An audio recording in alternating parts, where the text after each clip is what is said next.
दोस्तों, सच्चाई देखनी है तो आंखों से पट्टी हटा दो, क्योंकि आज जो राजनीतिक भूचाल मैं आपके सामने डिकोड करने जा रहा हूँ उसने दिल्ली के सत्ता के गलियारों में सन्नाटा पसरा दिया है। राजनीति में जब कोई सरकार अपने कार्यकाल के बीच में होती है तो परफॉर्मेंस और इमेज ही सब कुछ होती है। दोस्तों, हाल ही में देश में एक बहुत बड़े संभावित कैबिनेट फेरबदल पर चर्चा चल रही है। ये चर्चा मोदी सरकार के तीसरे कार्यकाल के 2 साल पूरे होने के बाद हो रही है।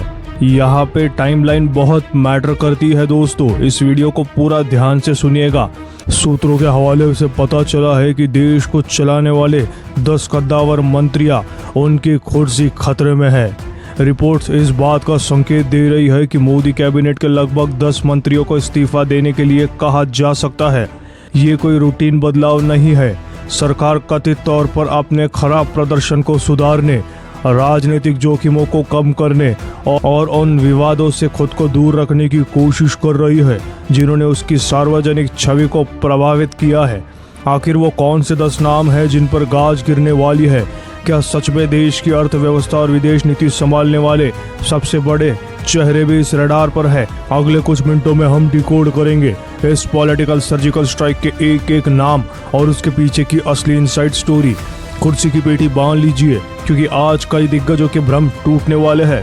राजनीति में इस्तीफे के पीछे विवाद नहीं होता, कई बार इसके पीछे पार्टी के कड़े नियम और संवैधानिक मजबूरियां भी होती है।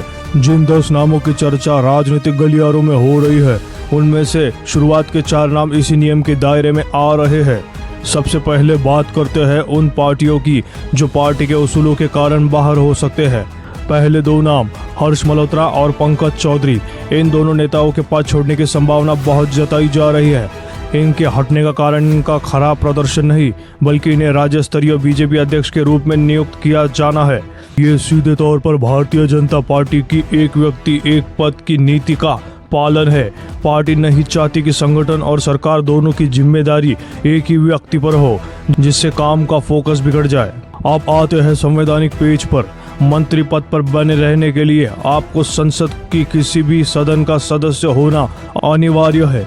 इस नियम के तहत 2 और बड़े नाम कैबिनेट से विदाई ले सकते हैं, रवनीत सिंह बिट्टू और जॉर्ज कुरियन। इन दोनों मंत्रियों के भी कैबिनेट छोड़ने की उम्मीद जताई जा रही है। इनके बाहर होने के कारण ये है कि उनके राज्यसभा के कार्यकाल समाप्त हो रहे हैं और उन्हें दोबारा नामांकित नहीं किया जा रहा। तो ये वो 4 नाम थे जिनकी विदाई तकनीकी कारणों से तय मानी जा रही है, लेकिन असली भूचाल तो उन नामों में है जिन्हें उनकी परफॉर्मेंस और विवादों के कारण रडार पर रखा गया है। परफॉर्मेंस का प्रेशर और विवादों का साया। दोस्तों, मोदी सरकार की सबसे बड़ी यूएसपी रही है उनकी छवि।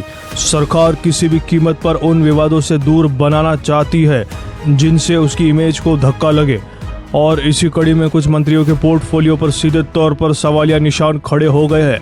अगला नाम है गिरिराज सिंह। राजनीतिक गलियारों में ये नाम हमेशा सुर्खियों में रहा है, लेकिन इस बार चर्चा उनके कैबिनेट में बने रहने को लेकर है। सूत्रों के अनुसार गिरिराज सिंह को उनके प्रदर्शन और उनके द्वारा किए गए विवादास्पद बयानों के लिए आलोचना का सामना करना पड़ रहा है। दोस्तों, अब बात करते हैं उस मंत्रालय की जिसने पिछले कुछ समय में देश के लाखों युवाओं को सड़क पर ला दिया है, शिक्षा मंत्रालय। धर्मेंद्र प्रधान शिक्षा मंत्री के रूप में इनके कार्यकाल पर गंभीर सवाल उठे हैं। इन्हें प्रमुख शिक्षा क्षेत्र के विवादों को लेकर भारी आलोचना का सामना करना पड़ा है। खासकर नीट पेपर लीक और यूजीसी से जुड़े मुद्दों ने सरकार की छवि को युवाओं के बीच बहुत नुकसान पहुंचाया है। दोस्तों, इस लिस्ट में एक और हाई प्रोफाइल नाम है हरदीप सिंह पुरी। इन्हें पेट्रोलियम से जुड़े मुद्दों को लेकर निशाना बनाया जा रहा है। इसके साथ ही राजनीतिक हमलों के कारण भी उनकी स्थिति कमजोर मानी जा रही है। सरकार जानती है कि महंगाई और युवाओं के भविष्य से जुड़े विवाद आने वाले चुनाव में भारी पड़ सकते हैं, इसलिए इमेज मेकओवर के लिए इन मंत्रियों की छुट्टी की चर्चा जोरों पर है। दोस्तों, यहाँ तक तो फिर भी बात समझ आती है, लेकिन अब जो 3 नाम मैं आपको बताने जा रहा हूँ उन्होंने पूरी राजनीतिक विश्लेषकों को चौंका कर रख दिया है। ये वो नाम है जो मोदी सरकार का चेहरा माने जाते हैं। सबसे पहले बात करते हैं देश के रेल मंत्रालय की, अश्विनी वैष्णव। इन्हें लगातार आलोचनाओं का सामना करना पड़ रहा है। इन पर आरोप है कि इनका पूरा ध्यान सिर्फ वंदे भारत ट्रेनों पर है और इसके कारण आम यात्री रेल सेवाओं की भारी अनदेखी की जा रही है। लगातार हो रहे हादसे और जनरल डिब्बों की दुर्दशा ने सरकार के इस पोस्टर बॉय मंत्रालय पर सवाल खड़े कर दिए हैं। अब आते हैं देश की तिजोरी संभालने वाले मंत्रालय पर। निर्मला सीतारमण वित्त मंत्री के रूप में इन पर सबसे भारी दबाव है। ये दबाव बढ़ती महंगाई और उनकी आर्थिक नीतियों की हो रही आलोचनाओं के कारण है। जब आम आदमी की जेब कटती है तो सबसे पहला गुस्सा वित्त मंत्रालय पर ही फूटता है। और अब वो नाम जिसने सबसे बड़ा सस्पेंस पैदा कर दिया है, भारत के विदेश मंत्री एस जयशंकर, जो अपनी तेज तर्रार कूटनीति के लिए जाने जाते हैं, वो भी इस रडार पर आ चुके हैं दोस्तों। रिपोर्ट्स के अनुसार हाल ही में भारत की विदेश नीति और राजनीतिक संबंधों में हुए बदलाव को लेकर उन्हें कड़ी जांच का सामना करना पड़ रहा है। क्या वाकई सरकार अपने सबसे लोकप्रिय मंत्री को बाहर का रास्ता दिखा सकती है? ये तो आने वाला वक्त ही बताएगा। दोस्तों, हमने उन 10 नामों का पूरा ऑपरेशन किया जिनकी चर्चा राजनीतिक गलियारों में सबसे ज्यादा हो रही है। खराब परफॉर्मेंस से लेकर 1% 1 पोस्ट तक के नियमों ने इन मंत्रियों की कुर्सी को हिलाकर रख दिया है। लेकिन अंत में एक सबसे महत्वपूर्ण बात बताना चाहूंगा।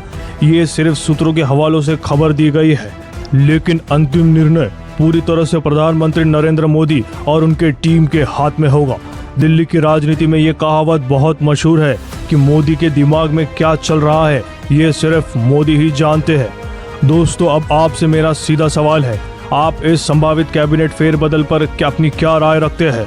क्या आपको लगता है कि शिक्षा मंत्री को नीट विवाद के कारण इस्तीफा दे देना चाहिए, या फिर रेलवे में आम आदमी की अनदेखी के लिए अश्विनी वैष्णव को तुरंत बदल देना चाहिए?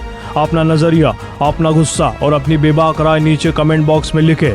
हम आपका हर कमेंट्स पढ़ रहे हैं दोस्तों।